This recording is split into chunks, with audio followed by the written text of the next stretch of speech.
Chapter 29. 6 days later, responsibility descended upon Roscoe Brown with a weight far beyond anything he had ever felt. As usual, it fell out of the clear blue sky, as fine a day as one could want, with the Arkansas River sparkling down at the end of the street. Roscoe, having no pressing duties, was sitting in front of the jail whittling when he noticed Peach Johnson was coming up the street with little Charlie Barnes at her side. Charlie was a banker, and the only man in town to wear a necktie every day. He was also the main deacon in the church, and, by common consent, the man most likely to marry Peach if she ever remarried. Charlie was a widower, and richer by far than Benny had ever been. Nobody liked him, not even Peach, but she was too practical a woman to let that stop her if she took a notion to marry. When Roscoe saw them coming, he snapped shut his whittling knife and put the stick he had been whittling in his shirt pocket. There was no law against whittling, but he didn't want to get a reputation as an idler, particularly not with a man who was as apt as not to end up the next mayor of Fort Smith. "Morning, folks," he said when the two walked up. "Roscoe, I thought July gave you instructions to look after Elmira," Peach said. "Well, he said take her a fish if I caught one, but I ain't caught any lately," Roscoe said. He felt a little guilty without even knowing what was wrong, for Elmira had not once crossed his mind since July left. "Well, if I know July, and I do know July, I bet he said more than that," Peach said. "Well, he said to carry her some groceries if she asked, but she ain't asked," he said. "When have you seen her?" Charlie Barnes asked. He was looking stern, though it was hard for a man so short and fat to really muster such sternness. The question stumped Roscoe. Probably he had seen Elmira recently, but when he thought about it, he couldn't think when. The woman was not much for traipsing around town. Right after the marriage, she had been seen in the store some, spending July's money, but he couldn't recollect having seen her in a store in recent days. "You know Elmira," he said. "She don't come out much. Mainly, she just stays in the cabin." "Well, she ain't in it now," Peach said. "We think she's gone," Charlie Barnes said. "Why? Where would she go?" Roscoe said. Peach and Charlie didn't answer, and a silence fell. "Maybe she just took a walk," Roscoe said, although he knew that sounded weak. "That's what I thought yesterday," Peach said.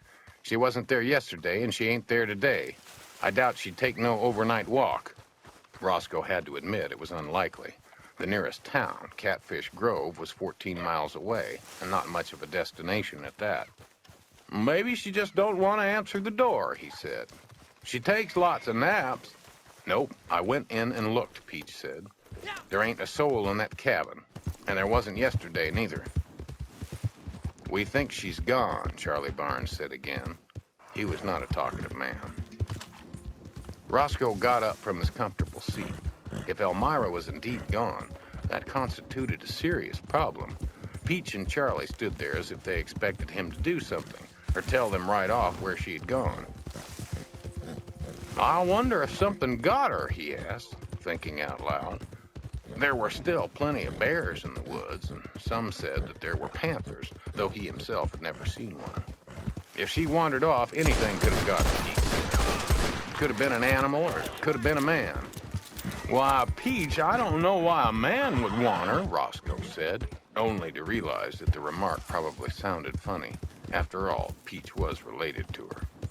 "I don't either, but I ain't a man," Peach said, giving Charlie Barnes a hard look. Roscoe thought it unlikely that Charlie wanted Elmira. It might be that he didn't even want Peach. He walked to the edge of the porch and looked up the street, hoping to see Elmira standing in it. In all his years as a deputy, he had never heard of a woman just getting lost, and it seemed unfair that it should happen to July's wife. There was nobody in the street but a farmer with a mule team. "Why, I'll go have a look," he said. "Maybe she just went visiting." "Who would she visit?" Peach asked. "She ain't been out of that cabin more than twice since July married her." She don't know the names of 5 people in this town. I was just going to take her some dumplings, since July's gone off. If I hadn't done it, I doubt she would have ever been missed." From her tone, Roscoe got the clear implication that he had been remiss in his duty. In fact, he had meant to look in on Elmira at some point, but the time had passed so quickly he had forgotten to. "Well, I'll go right up there," he said, trying to sound cheerful. "I expect she'll turn up." "We think she's gone," Charlie Barnes said for the 3rd time. Roscoe decided to go at once to keep from having to hear Charlie Barnes repeat himself all morning. He tipped his hat to Peach and started for the cabin, but to his dismay, Peach and Charlie stayed right at his heels. It disturbed him to have company, but there was nothing he could do about it. It seemed to him curious that Peach would take Elmira dumplings, for the 2 women were known not to get along. It crossed his mind that Elmira had seen Peach coming and gone into hiding. Sure enough, the cabin was empty. There was no sign that anybody had been in it for a day or 2. A slab of cornbread sat on the cook stove, already pretty well nibbled by the mice. "She mostly sat in the loft," Roscoe said, mainly to hear himself talk. Hearing himself was better than hearing Peach. "There ain't nothing up there but a pallet," Peach said. That proved to be the truth. It was not much of a pallet either, just a couple of quilts. July, being the youngest of the Johnson family, had never had any money and not accumulated much in the way of goods. Roscoe racked his brain to try and think if there was anything missing, but he had never been in the loft before and could not think of a possession that might have been missing, just Elmira. "Didn't she have shoes on when they got hitched?" he asked. Peach looked disgusted. "Of course she had shoes on," she said. "She wasn't that crazy." "Well, I don't see no shoes in this cabin, men's or women's," Roscoe said. "If she's gone, I guess she wore them." They went out and walked around the cabin. Roscoe was hoping to find a trail, but there were weeds all around the cabin, wet with dew, and all he did was get his pants legs wet. He was growing more and more uneasy. If Elmira was just in hiding from Peach, he wished she'd give up and come out. If July came back and found his new wife missing, there was no telling how upset he'd be. It seemed to him the most likely explanation was bears, though he knew it wasn't a foolproof explanation. If a bear had just walked in and got her, there would have been some blood on the floor.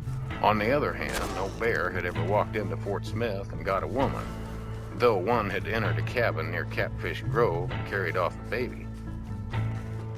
"I guess a bear got her, unless she's hiding," he said unhappily. Being a deputy sheriff had suddenly gotten a lot harder.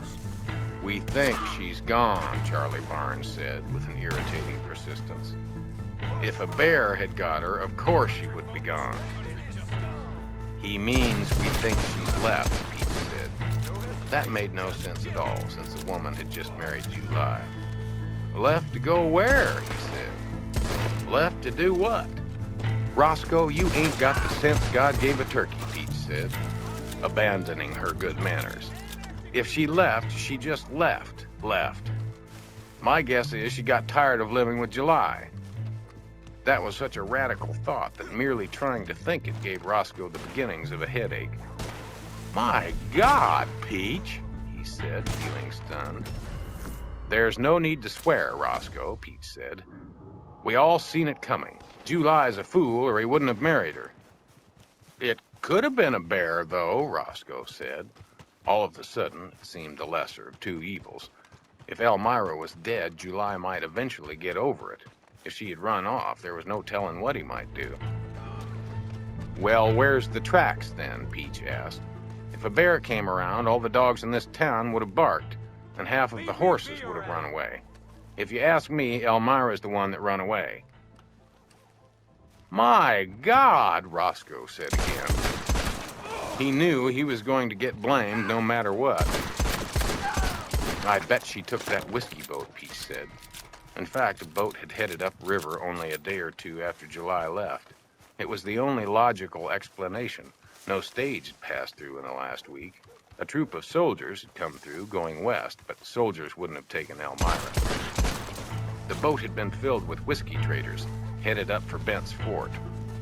Roscoe had seen a couple of the boatmen staggering on the street, and when the boat had left with no fights reported, he had felt relieved. Whiskey traders were rough men, certainly not the sort married women ought to be traveling with. "You better go see what you can find out, Roscoe," Pete said. "If she's run off, July's going to want to know about it." That was certainly true. July doted on Elmira.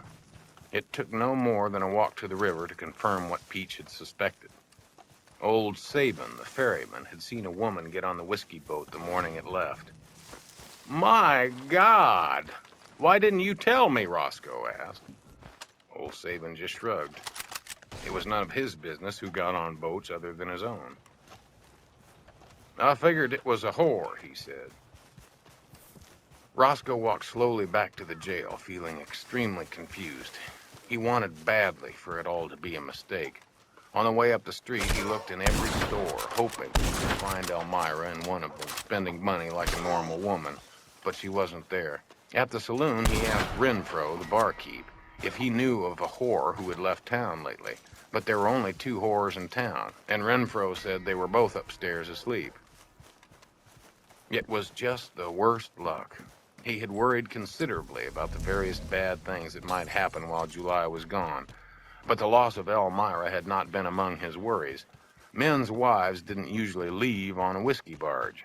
He had heard of cases in which they didn't like wedded life and went back to their families, but Elmira hadn't even had a family, and there was no reason for her not to like wedded life, since July had not worked her hard at all. Once it was plain that she was gone, Roscoe felt in the worst quandary of his life. July was gone, too, off in the general direction of San Antonio. It might be a month before he got back, at which point someone would have to tell him the bad news. Roscoe didn't want to be the someone, but then he was the person whose job it was to sit around the jail, so he would probably have to do it. Even worse, he would have to sit there for a month or 2 worrying about July's reaction when he finally got back.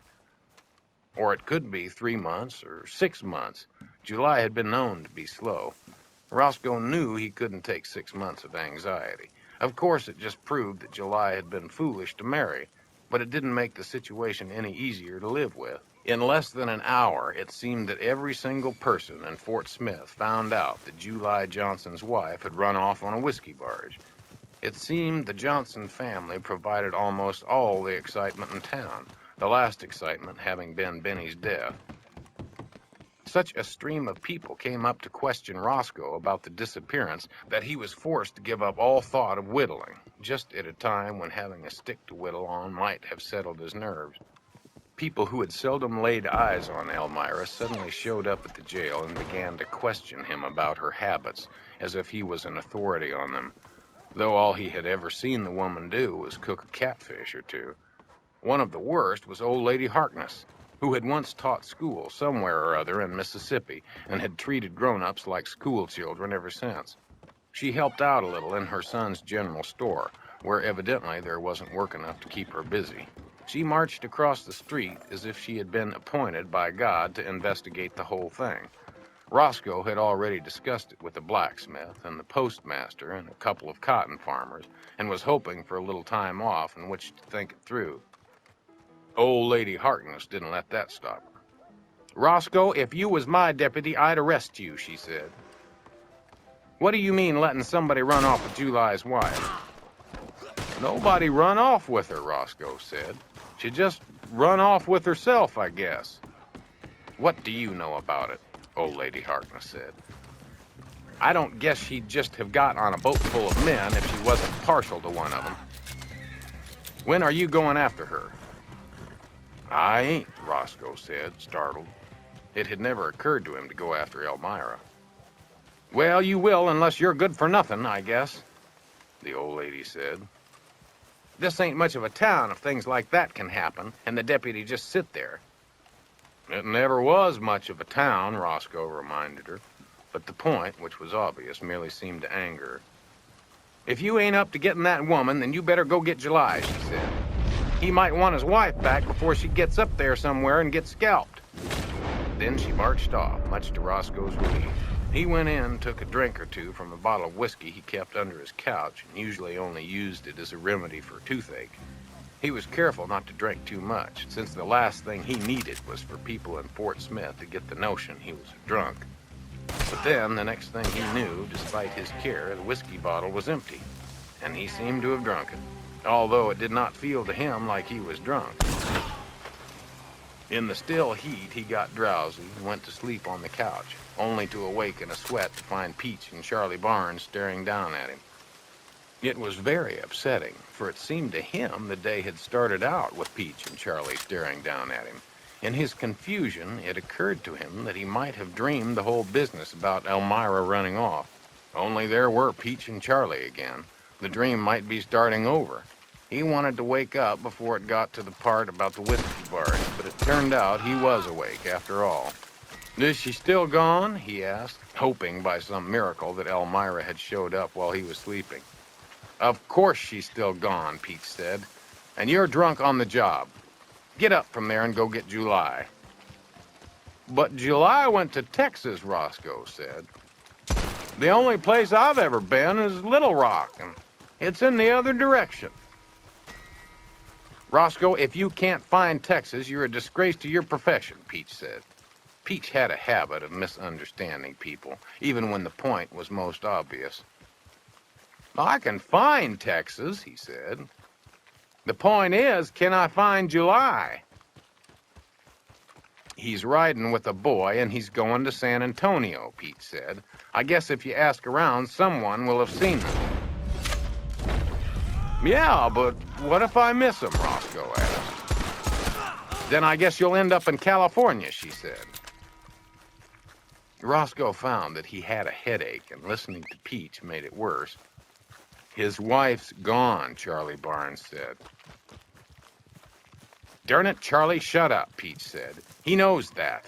I don't think he's forgot that." Roscoe had not forgotten it. Overnight, it had become the dominant fact of his life. Elmira was gone, and he was expected to do something about it. Moreover, his choices were limited. Either he went upriver and tried to find Elmira, or he had to go to Texas and look for July. He himself was far from sure that either action was wise. Trying to recover his wits with a headache and Peach and Charlie Barnes staring at him for the second time that day was not easy. Mainly, Roscoe felt aggrieved that July had put him in such a position. July had been doing well enough without a wife, it seemed to Roscoe. But if he had to marry, he could have been a little more careful and at least married someone who would have the courtesy to stay around Fort Smith, about the least that one ought to be able to ask of a wife. Instead, he had made the worst possible choice and left Roscoe to suffer the consequences. "I ain't much of a traveler," Roscoe said, for actually his one trip to Little Rock had been one of the nightmares of his life, since he had ridden the whole way in the cold rain and had run a fever for a month as a result. Nonetheless, the next morning he found himself saddling up a big white gelding he had ridden for the last 10 years, a horse named Memphis, the town of his origin. Several of the townspeople were there at the jail, watching him pack his bedroll and tie on his rifle scabbard, and none of them seemed worried that he was about to ride off and leave them unprotected. Although Roscoe said little, he felt very pettish towards the citizens of Fort Smith, and toward Peach Johnson and Charlie Barnes in particular. If Peach had just minded her own business, nobody would even have discovered that Elmira was missing until July returned, and then July would have been able to take care of the problem, which was rightly his problem anyway. "Well, I hope nobody don't rob the bank while I'm gone," he said to the little crowd watching him. He wanted to suggest worse possibilities, such as Indian raids, but in fact the Indians had not molested Fort Smith in years, though the main reason he rode white horses was that he had heard somewhere that Indians were afraid of them. The remark about the bank being robbed was aimed at Charlie Barnes, who blinked a couple of times in response. It had never been robbed, but if it had been, Charlie might have died on the spot, not out of fright, but because he hated to lose a nickel. The little jail, which had been more or less Roscoe's home for the last few years, had never seemed more appealing to him. Indeed, he felt like crying every time he looked at it. But of course, it would not do to cry in front of half the town. It was another beautiful morning with the hint of summer. Roscoe had always loved the summer and hated the cold, and he wondered if he would get back in time to enjoy the sultry days of July and August, when it was so hot even the river hardly seemed to move. He was much given to premonitions, had had them all his life, and he had a premonition now. It seemed to him that he wouldn't get back.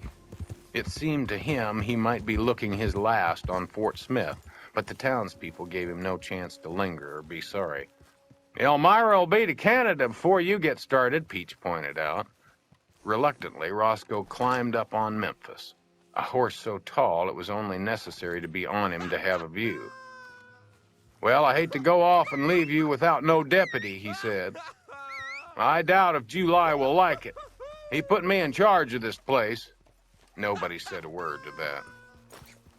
"If July gets back and I ain't with him, you tell him I went looking," Roscoe said. "We may just circle around for a while, me and July. First I'll look for him, and then he can look for me. And if the town goes to hell in the meantime, don't blame it on Roscoe Brown." "Roscoe, we got the fort over there half a mile away," Pete said. "I guess the soldiers can look after us as good as you can." That was true, of course. There wouldn't even be a Fort Smith if there hadn't been a fort first. Still, the soldiers didn't concern themselves much with the town. "What if Elmira comes back?" Roscoe asked. No one had raised that possibility. "Then I'd be gone and won't know it." "Why would she come back?" Peach asked. "She just left." Roscoe found it hard even to remember Elmira, though he had done practically nothing to think about her for the last 24 hours. All he really knew was that he hated to ride out of the one town he felt at home in. That everyone was eager for him to go made him feel distinctly bitter. "Well, the soldiers ain't gonna help you if old man Darton goes on a tear," he said. "July told me to be sure and watch him." But the little group of citizens seemed not to be worried by the thought of what old man Darton might do. They watched him silently, unable to think of any other warnings, any reason for his staying that might convince anyone. Roscoe gave Memphis a good kick. He was a steady horse once he hit his stride, but he did start slow, and the big-footed gelding kicked a little dust on Charlie Barnes' shiny shoes getting underway. Roscoe took one last look at the river and headed for Texas.